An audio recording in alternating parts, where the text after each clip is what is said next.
This is why I am supporting President Tinubu. For those of you that have been asking me why I am supporting Tinubu's administration, look at this video. Watch this video that I'm showing you up here. This video. Watch this video from the beginning to the end. Then you will be convinced that this man called Tinubu is the only president, the Nigerian president, who has the political will to step on toes, to march on big shoes. This is Malami, the former Attorney General of the Federation. Till today, as I'm making this video, he is still in Kuje prison. No other president could have done this except Tinubu. And I'm advising Tinubu that all the ministers that serve under President Buhari's administration, all of them should be on trial. I mean, all the ministers that serve under President Muhammadu Buhari, all of them should be on trial. This is Malami in Kuje prison. No other person could have done that except Tinubu himself, the Jagaban. This man has spent months in prison. Even when a high court in Abuja granted him bail, and the bail conditions is what a big man like him can meet. Do you know why? He received information that Nigerian DSS are waiting for him outside Kuje prison to rearrest him, because when EFCC went to his house for a search, they got so many things that make them believe that this man run guns. They are going to charge him for terrorism. Because of that, EFCC now handed over the case to DSS. Now DSS are waiting for him. DSS is waiting for him outside the Kuje prison.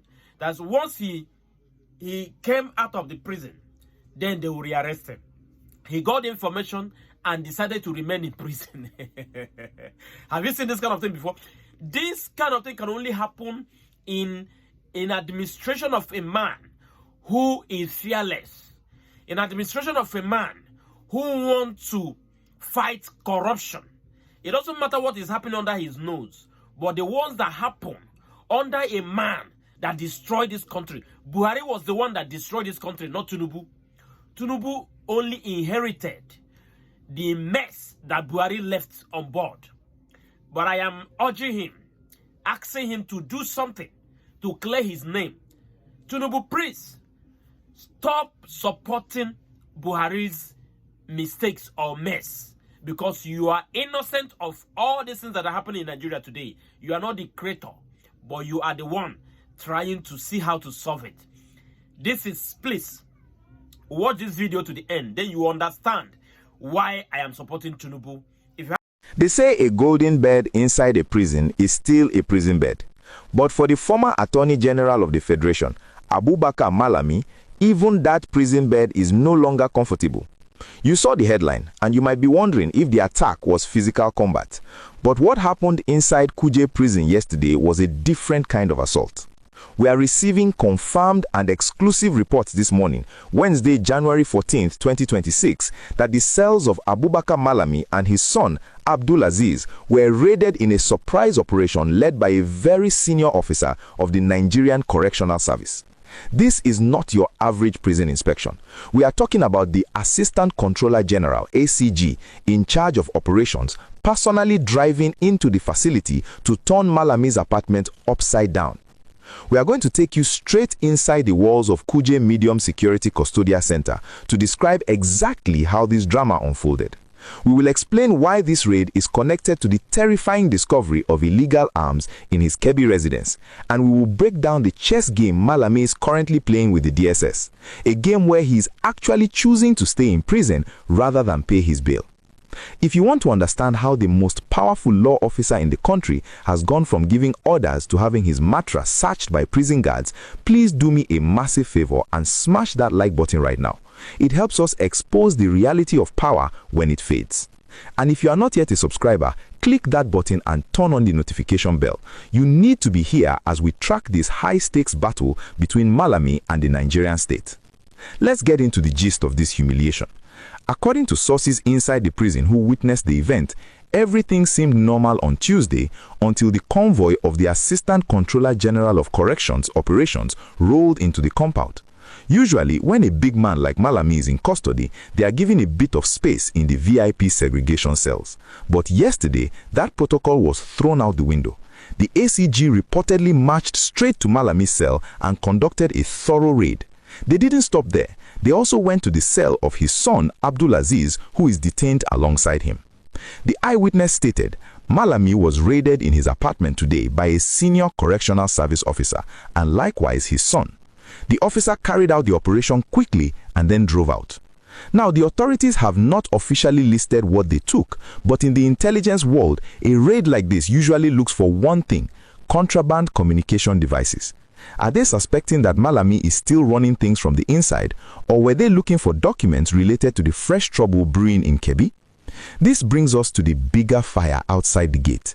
You see, Malami was granted bail last week in his massive 8.7 billion naira money laundering case.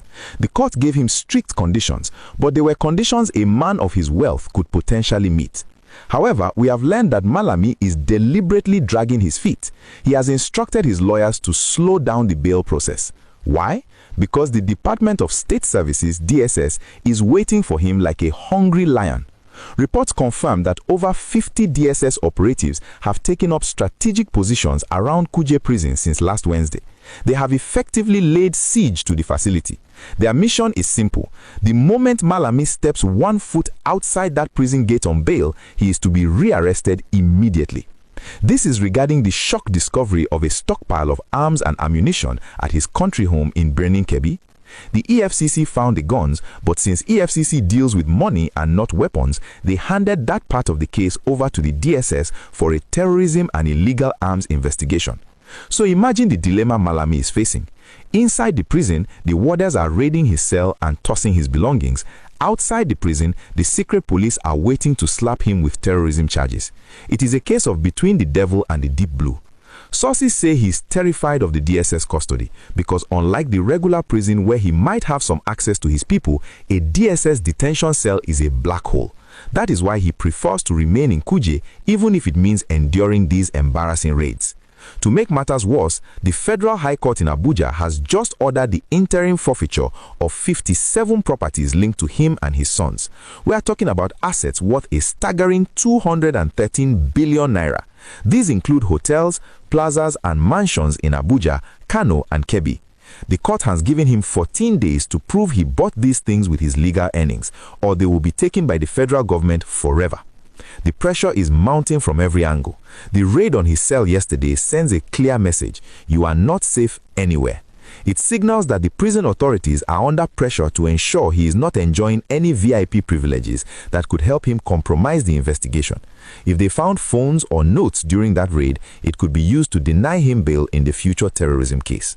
I want to pause here and ask you, the viewer, a very strategic question. Malami is currently using the prison as a shield against the DSS. Do you think the law should allow a suspect to reject bail just to avoid another arrest, or should the prison authorities force him out once his bail is ready? And honestly, do you feel any sympathy for a man who once held the power of life and death over others? Drop your honest thoughts in the comments below. I really want to hear your perspective on this twist of fate. The involvement of his son Abdulaziz adds another layer of tragedy, or justice depending on how you see it. It's rare to see a father and son facing such heat together. The raid on Abdulaziz's cell suggests the authorities believe the son might be acting as a conduit or a proxy for his father's activities even while behind bars. As we watch this standoff, the residents of Kuje are seeing more black vans and armed men than ever before. The siege is real.